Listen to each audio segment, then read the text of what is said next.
Hello, my name's Ivana Rajuku and welcome to a Warwick Weekly special. There are a lot of US flags about and there's this particular rampant US theme going on in the SU. That can only mean one thing, it's the US election night.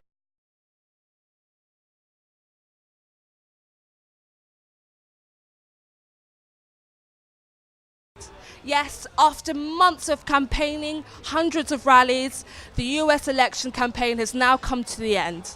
And Americans have come to the polls to decide who will be the next US president. Will it be President Obama or Governor Mitt Romney?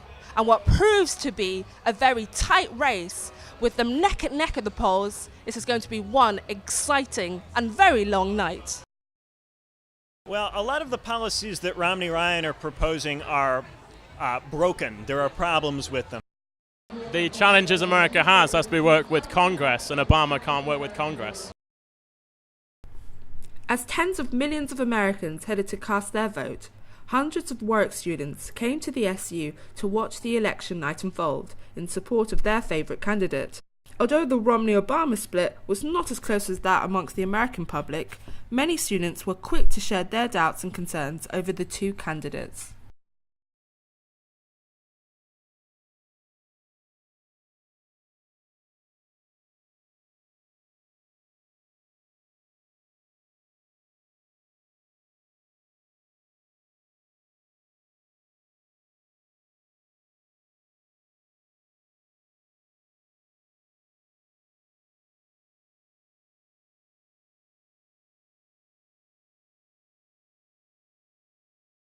Obama's federal expansion is dangerous, reckless, and worrying for not only the future of America, but the future of the world, because our economies are so interlinked. Obamacare, the Congressional Budget Office predicts, will lose 800,000 Americans their jobs.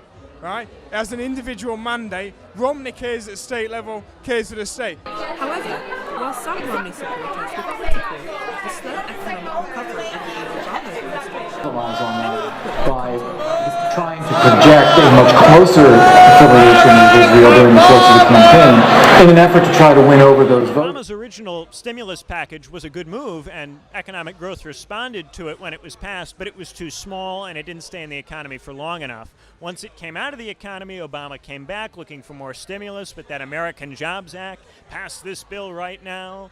But they didn't pass the bill right then, and so the growth has been a little bit more languish up and down since then. I do think that the success of the stimulus package when it was passed, in that it produced, I think, 3/4 of economic growth that were over 3.5% in a row, right after that bill went into effect and those effects started coming into the economy. I think that's a good indicator for stimulus, whereas many of the policies that Romney is talking about, the cutting spending and so on, have produced, for instance, in Britain, the double-dip recession that the Tories have seen in response to the austerity, where 1% growth is being hailed as a quarterly miracle.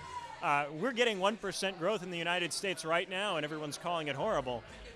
So there's a little bit of a comment on British politics that the Tories are singing about it. But no, I don't think that Romney Ryan have a credible economic plan. have you voted yet?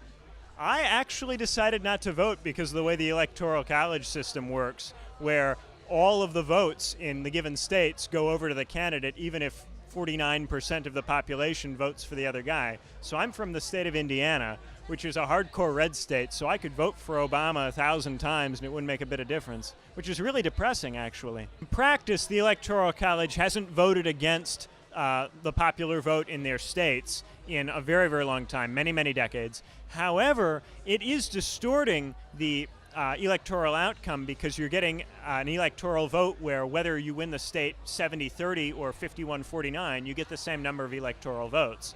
And that can be distorting, which is why Romney polls so much closer to Obama in the national polls than he does if you look at the Electoral College and consider it on a state-by-state basis. Romney has some very big leads in states like Alabama and Mississippi, while Obama has many small leads in states like Ohio or Iowa. Do you think that the polls are really reflecting how tight the race is?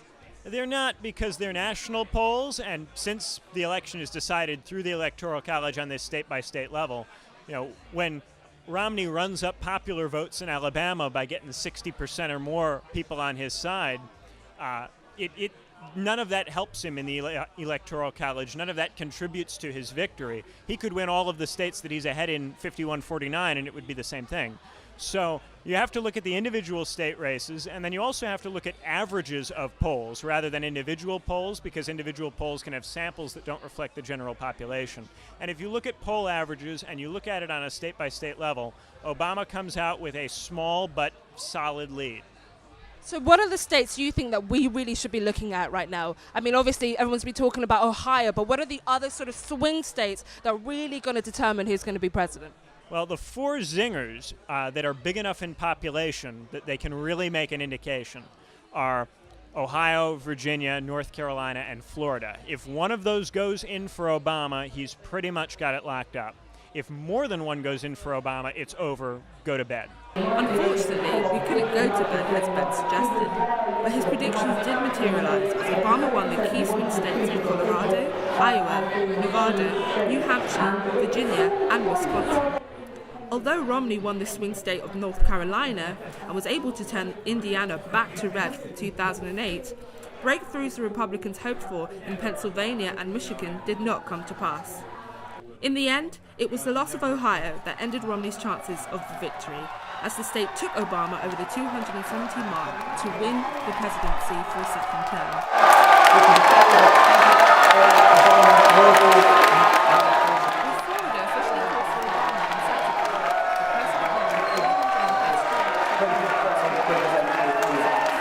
At the same time, the Democrats won a majority at the Senate, but the Republicans kept hold of the House of Representatives. Nevertheless, with unemployment in the US still high at 8% and the fiscal cliff fast approaching, to see the end of Bush-era tax cuts and cut in the 2013 budget to $110 billion, cooperation between the President, Senate and House is essential for America to move forward.